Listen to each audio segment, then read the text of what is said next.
give a huge round of applause for Smaze. And from both of them. It's exactly what I pictured in my mind's eye when this idea was pitched to me. Thank you guys so much for coming to this. I appreciate it. Thank everybody. Round of applause for PH as well for having us here. This is a lot of people. This is a good amount of people. What if I just like sweat and ran away? I was like, no, I can't do it. I did stand-up comedy for the first time when I was 16 years old in a coffee shop in Owasso, Michigan. So getting to do it here feels like a fun full circle moment for me. I did 4 sets at that coffee shop in Owasso. 2 of them were very normal stand-up sets. They were bad because I was 16. I'm just like, my family's kind of weird, huh? I was shaking. No, they were fine. One of them was a ruse so that I could ask my girlfriend at the time to go to prom with me. Nice. Don't expect that today. And the last set I did there was a family-friendly set. But nobody told me that it was a family-friendly set. So I walked up there and went, "Sup, fuckers?" And the looks in people's eyes was like I kicked a puppy. So I didn't go back. It was stand-up comedy. Anyway, you guys seem a little bit cooler, so what's up, fuckers?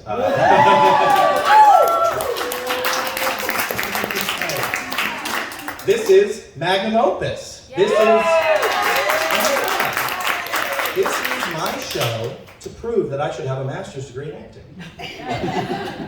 That's right, by the end of this, I will have 2 degrees in acting, which is the weirdest way to spend $50,000. You know, ever just sat and thought about how much money $50,000 is? Because I do it every day. You know what you can do with $50,000? You can buy 200 above-ground pools with $50,000. Great! Just line them up in your backyard. You can do that. Why would you do that? I don't know, but at least somebody could look at it and think, oh, he's building like a fucked up aquarium kind of situation. You know, people can look at my $50,000 and think, oh, he's gonna starve. Anyway, thanks to everybody who's here in the program laughing at this joke. We know how you feel. Look, my parents aren't fully sold on me making money in this career. And I know that because they tell me regularly. This is being filmed, they're gonna watch this. Hi, Mom. Look, it's great because then I get to like assuage their fears. I get to tell them, don't worry, I have a great backup. Stand-up comedy. You know that notorious moneymaker? Stand-up comedy? It's like driving a car that's running out of gas and being like, don't worry, I can put orange juice in it. It's not gonna work. I don't think anybody's ever tried it, but I don't think it's gonna work. Here's a fun fact. I got into acting so that I could get better at stand-up comedy. Which is not the order that goes in at all. That's not right. That's like winning the Powerball and being excited that you can buy more scratch-offs. It's like winning the World Series of Poker and being like, cool, I'm gonna go home and play solitaire. Like, it's not the order it goes in. Anyway, you guys want to talk about my insecurities? Yeah. You don't have a choice. The beauty of a thesis show. So I'm going to talk about things that I used to be insecure about, and you're allowed to laugh at them. Because there's a great James A. Kessler bit where he says, like, a comedy audience is the last audience I would go to with my fresh problems. And that's true. Anything I say up here, I've worked through. You're allowed to laugh at it. I would sooner go to like a box of goldfish, the crackers, or the animal before I would talk to this group collectively about fresh wounds. Just don't want to do it. Correct. I also just think it's really funny to start a comedy show with, you're allowed to laugh. Like that wasn't implied. You know? It's like going to a concert and the lead singer being like, don't worry, you're allowed to sing along. I know. I didn't pay $100 so I could listen to you sing. I paid to get drunk and have a karaoke night that no one around me asked for. Anyway, you're allowed to laugh at the insecurities. Let's start with this one. Do you guys ever have friends that have a secret that they don't tell you about, and then you find out about it and it hurts your feelings? Yeah. That was. You want to talk about the fucking show? You want to talk about something? Okay. Link with me after. We'll work through it. It's the taco, isn't it? Anyway. For me, that secret was finding out that I'm fat. And nobody told me. None of my friends told me. I had to find out on my own. I had to do the work by myself. I had to go to Target, buy a 2XL shirt, and not be able to button it up all the way. I had to do that by myself. Why do you think this is like this? You think I want to look like a divorced dad who goes bowling every Sunday? No. Shit. Yeah. That's why I own a lot of hoodies. I own a lot of hoodies because they're very good full cover clothing. And I'm going to talk about it in metrics that I like. In a hoodie, you can be as skinny as the Hamburglar or as fat as Grimace. Look, I don't think using a McDonald's mascot as size metrics are selling anybody on the fact that I'm not fat. But I'm going to keep doing it. You know?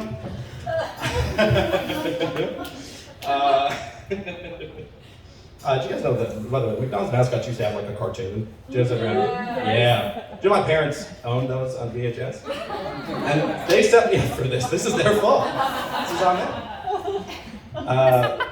Look, there were warning signs along the way, right? Like I was driving to Philadelphia last year, and I drove by a place called Big Burger, and that was enough advertising for me to go into the building.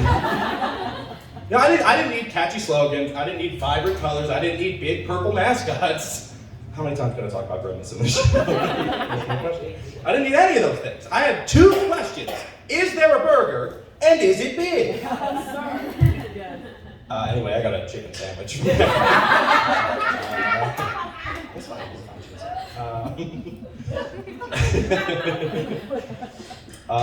Another warning sign for me was that I left my apartment unlocked one day, and my first thought was, oh no, I hope nobody steals the cake I left on the counter. It shouldn't be your first thought. The cake, it shouldn't be. There should be other things that are higher in hypothetical robbery. You should be worried about jewelry, furniture, other value. You know what should be higher? Other food. Other food should be higher on the list. I wouldn't feel this way if my first thought was, oh no, I hope nobody steals my salad ingredients. Or like, oh God, I hope they didn't take my baby carrots. No. I was worried about the sugary dessert that I wanted to shove into my face later. Also, it was the only choice I had. Do you think I have salad ingredients in my home? What the fuck do you think I am? We got baby carrots? At least I need that aren't expired. Gross, right? Y'all ever optimistically grocery shop? Oh, yeah. Yeah, good. I do it every single week. Every week I walk into that Sunfresh and I think, this will be the week I get into bell peppers. And I'm wrong. Every week.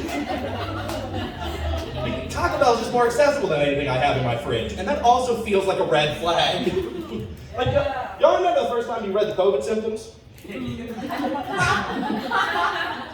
Don't even need the punchline, just the setup is enough. Don't even need it. I remember the first time I read the COVID symptoms because it was like dry cough, all right. Shortness of breath, already got it. I walked up some stairs. And then you get to the last one, which is lack of taste. Fuck, man! That's all I have! You can't take that away from me!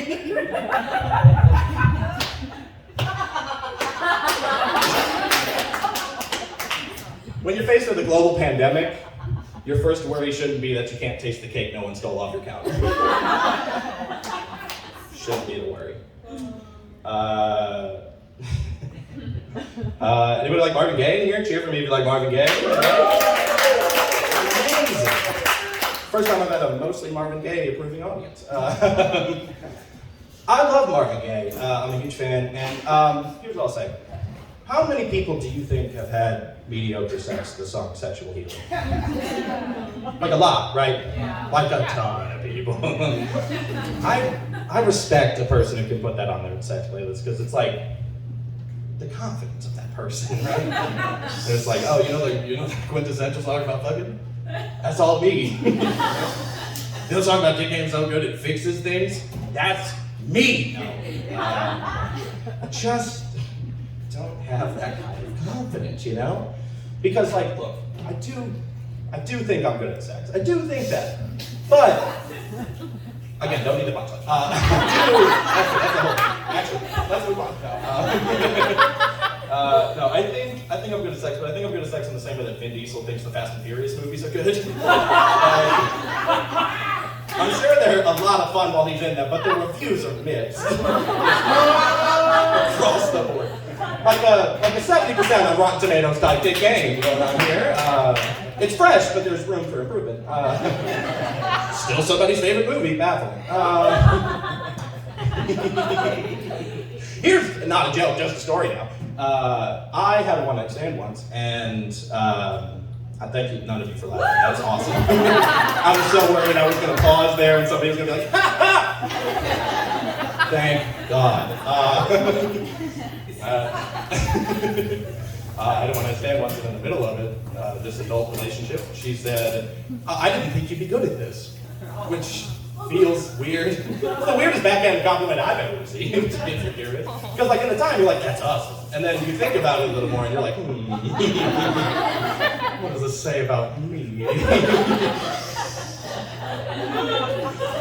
That person's not the kind of person who can put sexual healing on a plate.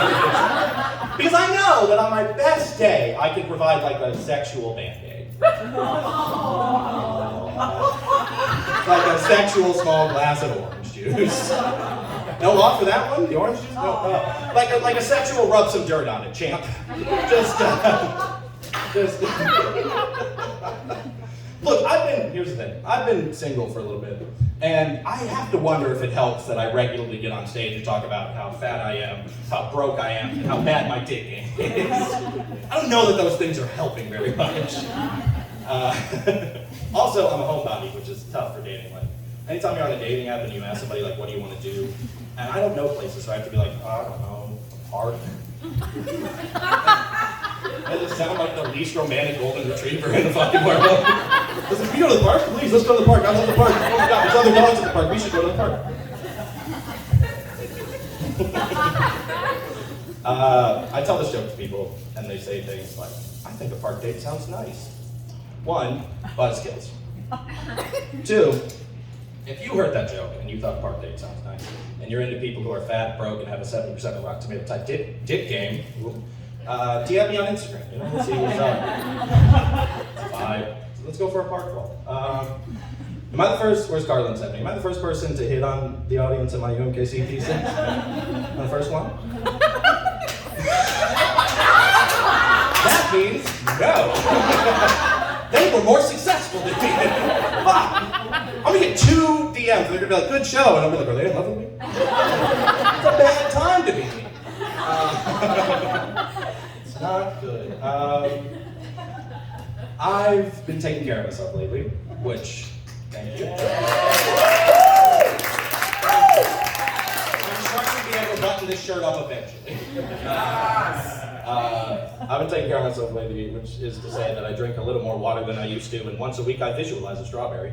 That's all that ever means. Just think about it in your mind's eye.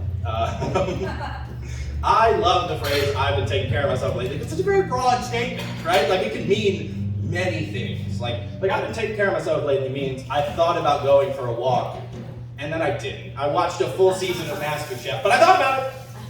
And that counts for something. God, it's a beautiful day out. I've been taking care of myself lately means I saw myself shirtless in the mirror, panicked, did 10 sit-ups, started to feel it, and then stopped. And then I thought, baby steps, but surely baby steps have to be bigger than that.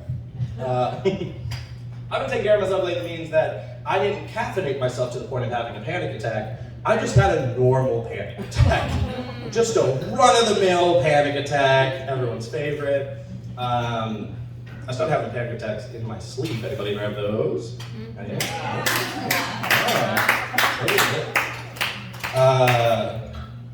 We should all call therapists, I think. There's too much applause for that. check out BetterHelp. Anybody who hasn't had a panic attack in their sleep, I'll tell you what it feels like. It's like you fall asleep and then you feel like you're drowning a little bit. And then you reach your hand out above the water and you see another hand. And you go to grab it, and you do. And as you grab their hand, you realize they're wearing one of those shock buzzers like the Joker would wear. So now you're drowning and getting shocked at the same time. It really fucks up a safe thing. Sleep. It's like finding out that a fire blanket is flammable, you know? Or like floaties are made of cement. Or that your car's gas tank is filled to the brim with orange juice. It really fucks it up. I have been drinking a lot this year. Thank God. Man, if no one cheered and I just had to sit up here with that, I don't even have a joke, I just wanted you to know.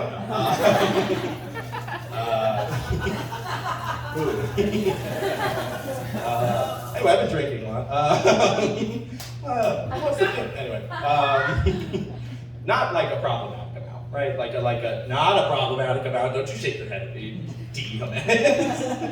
Not a problematic amount. Like, look, I'm up to my average. But look, if you were recruiting for the Drunk Olympics, like all of you were the recruiters, you would look at you wouldn't pick me, but you would look at my numbers and think, this kid's got potential. I'd be on your draft board. You wouldn't take me, but I'd be like, watch out for this kid. That's the amount I've been drinking.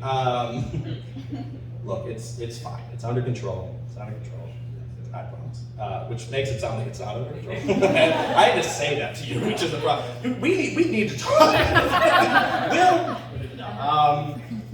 Look, it's under. I have a great support system here at UMKC. I've met some incredible people in my time here. And whether I met you day one or whether I met you within the past couple months, I appreciate you all dearly, very much. It's good to feel like you're supported. And now I'm going to talk about 7 specific people in my life. I'm going to talk about my cohort because I think that'll be fun. To make fun of them in front of people.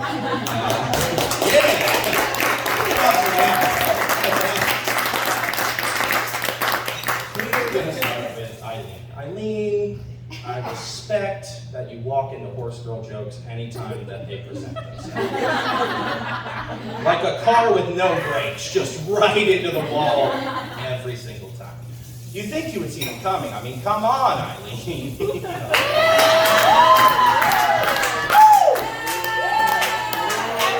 I never used my one. This is my one.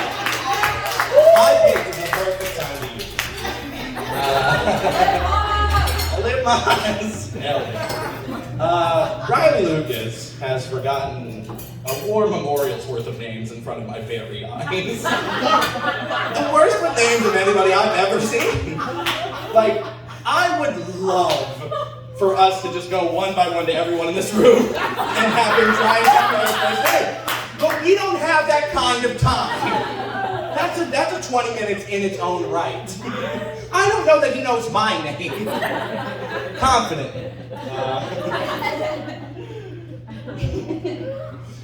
Brittany Welch is around. Where's Brittany? Hey, Brittany Welch is, me and her bonded over the show Community very early on. We even do the Troy Mountain handshake together, which is crazy because I think she's pierced just in old racist. No, damn it, no. You're Chevy Chase. Anyway, moving on. Brittany is the sweetest person that I know. I'm so excited to watch you get married next month if I'm still invited. It shows how sweet she is that I said that joke and she was like, yeah, you can still watch me get married. She didn't revoke it immediately. Good for her. Let's talk. Jada Devon Mort is... Look, Jada loves Twilight more than I love most things. Jada loves fighting people more than I love most things. And I don't know if those two things are connected.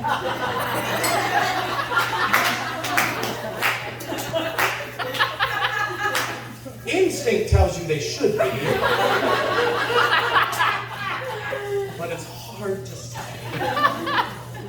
Jada regularly carries the energy of an 8th grader who just discovered what a sugar rush is. And I respect the hell out of it. I hope that she keeps that energy forever. Chelsea Rolfus Nagel is a fucking superstar, everybody. Chelsea, everybody. That's right. Green leather jackets. Broadway World Reviews. Magazine covers. Employee of the Month class. Superstar, everybody. Yes. Also, the most fun person to watch in a rehearsal room. She just got done playing an old woman, and I watched her in the room go.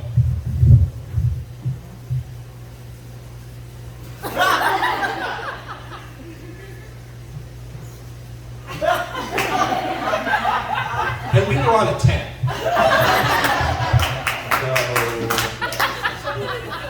Respect the commitment.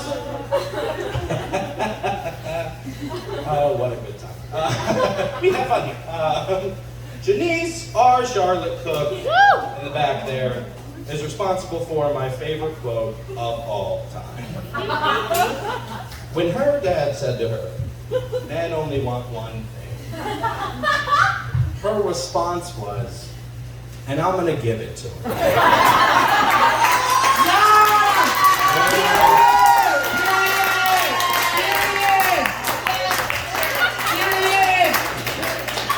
I could write comedy for the next 30 years and never be fucking incredible. It is the fucking the sexual healing of phrases. It is nuts. The confidence in it. Insane. I'm gonna pivot a little bit for D. I'm gonna do a little pivot for D. D is the best person that I know. And I don't say this to him a lot sober. But I do think he's my favorite person in the world who I'm not related to. D means a lot to me. And I don't know that I would have made it through the last year without him, literally. I appreciate D very, very much.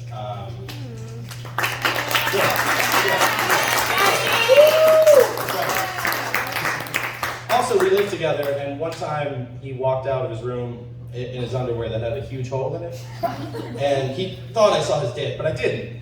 I didn't see his dick. But look, it's like one of those movies that gets nominated for Best Picture at the Oscar that you didn't see, but you keep hearing about it. And you're just a little curious about it. You just want a little...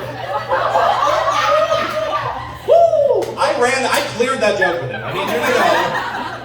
I cleared that joke with him, so I'm allowed to sexualize him, and you all aren't. You understand?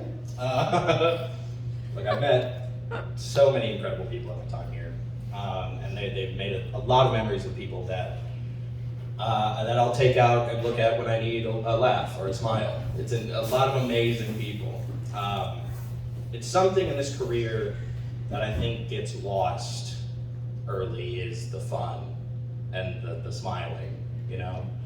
Like, we put so much pressure on ourselves to like, this show has to be the best thing I've ever done, or I need this director or this agent to like me, or I need to be in this place by the time I'm this age, and fuck all that. Fuck all that.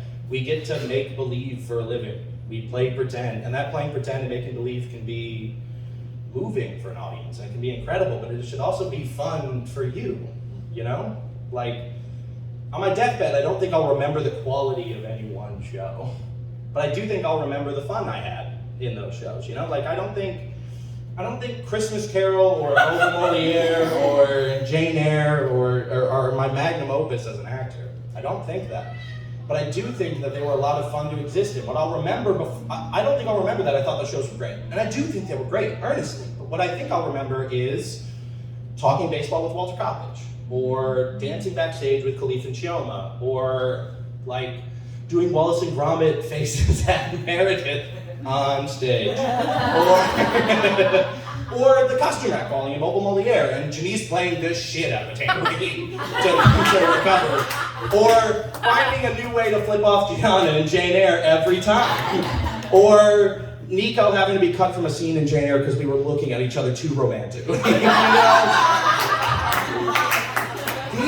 are things that I want to take with me, you know?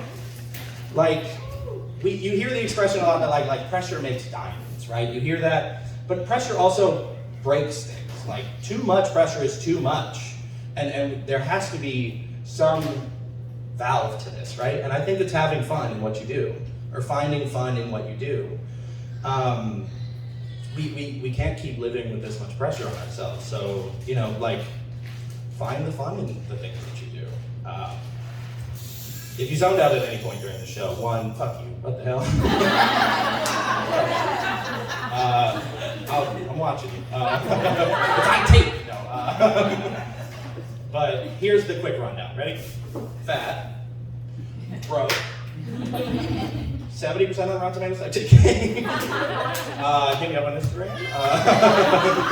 Been taking care of myself lately.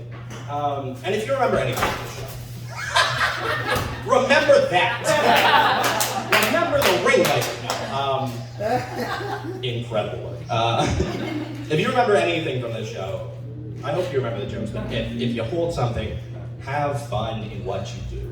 The next thing that you do, whatever it is, the next thing you rehearse, the next thing you present, the next thing you write, the next thing, even outside of artistic stuff, like the next conversation you have, the next drink you make, the next walk you take, the next song you listen to, the next song you belt in your car on the way home. Have fun doing it. There's so much fun to be had in the world. We get, what, like 100 years here? Like 36,500 days. Not all of them are going to be great. Not all of them are even going to be okay. But, you know, a little fun can chip away at these things. You know, like, I don't think this car can run on orange juice. You know what I'm saying? I don't think it can. But I want to try sometimes, because I think it'll be funny. You know? So I encourage you all to let your cars run on orange juice sometimes. Metaphorically. Please don't do that. I can't handle the lawsuit right now. I'm sorry. $50,000! Thank you guys so much for coming. This is Magnum.